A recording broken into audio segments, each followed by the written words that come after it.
Greetings, citizens of the world. Throughout history, the world has been controlled by big ideologies such as religion, socialism and capitalism, to name but a few. These are all forms of slavery that have stopped our evolution and removed our freedom. Anonymous see these ideologies for what they are: systems of control. The time for change is now. No longer shall the people be oppressed by corruption. In case you are blissfully unaware of who we are, let me tell you this: we are not just a person. As people die, we are an idea, and ideas are immortal. We are justice, and justice cannot be silenced. We are the ones governed by no law. We are the ones who do not beg for justice to take its course. We are the ones your parents warned you about. We are the voice of the silent in the eyes of the blind. We are Anonymous.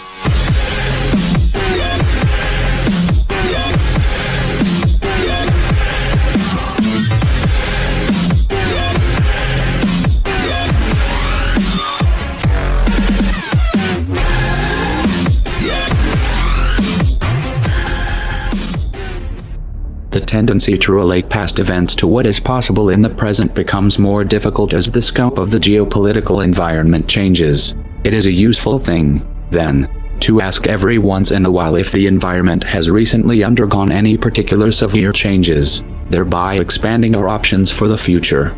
Terminology, let alone our means of exchanging information, has changed to such a degree that many essential discussions in today's communications age would be entirely incomprehensible to many 2 decades ago. As the social, political and technological environment has developed, some have already begun to explore new options, seizing new chances for digital activism, and more will soon join in.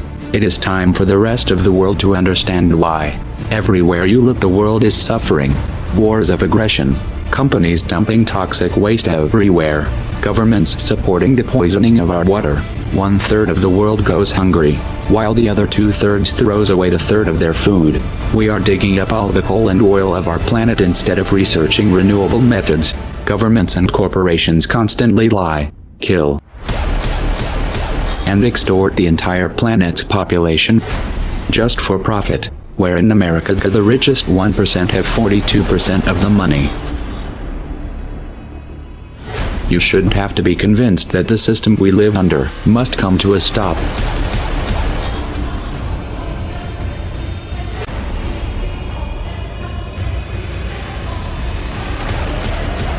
If you want to alter the course that we're on, there's only one way to do it. We need to wake up that public. Even the most powerful weapons of war are neutralized if you reach the mind of the man behind the trigger. How do we wake the masses, you asked?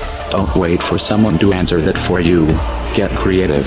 Act like your children's and grandchildren's futures depend on it. Because they do. No one wants to believe that their kids are going to live under a military dictatorship. No one wants to see this coming.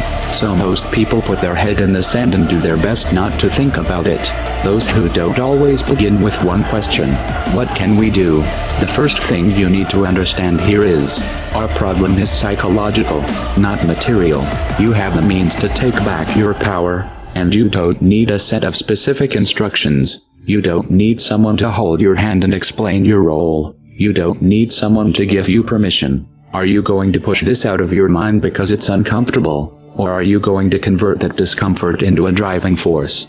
No one can make that choice for you. I will tell you this much, Bo: if that thought itches in the minds of enough people, we will figure out a way to scratch it. And if that driven feeling is fully established in your heart, you will find a way to make it spread. The odds don't matter anymore. If you understand what we are facing, then you have a moral responsibility to do everything in your power to alter the course that we're on, regardless of the odds. It's only when you stop basing your involvement on the chance of success that success actually becomes possible. To strip the ill-gotten power of the financial elites and to bring these criminal cartels to justice will require nothing less than a revolution. The government is not going to save us. The government is completely infiltrated and corrupt to the core. Looking to them for help is completely arrogant.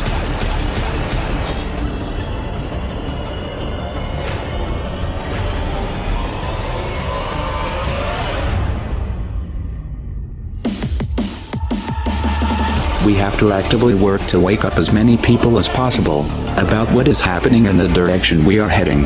All revolutions originate from a shift in the mindset of the population, and no other meaningful resistance is possible without it.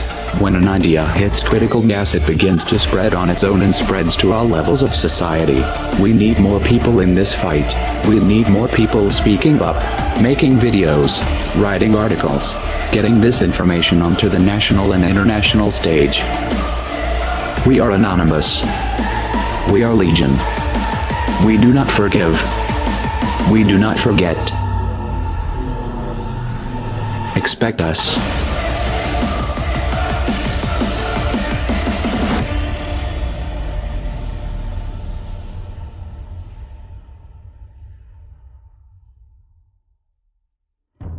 We decided long ago that the dangers of excessive and unwarranted concealment of pertinent facts far outweighed the dangers which are cited to justify it. And there is very grave danger that an announced need for increased security will be seized upon by those anxious to expand its meaning to the very limits of official censorship and concealment. That I do not intend to permit to the extent that it's in my control. For we are opposed around the world by a monolithic and ruthless conspiracy that relies primarily on covert means for expanding its sphere of influence, on infiltration instead of invasion, on subversion instead of elections, on intimidation instead of free choice, on guerrillas by night instead of armies by day. It is a system which has conscripted vast human and material resources into the building of a tightly knit, highly efficient machine that combines military, diplomatic, intelligence, economic, scientific, and political operations. Its preparations are concealed, not published. Its mistakes are buried, not headlined. Its dissenters are silenced, not praised. No expenditure is questioned, no rumor is printed, no secret is revealed.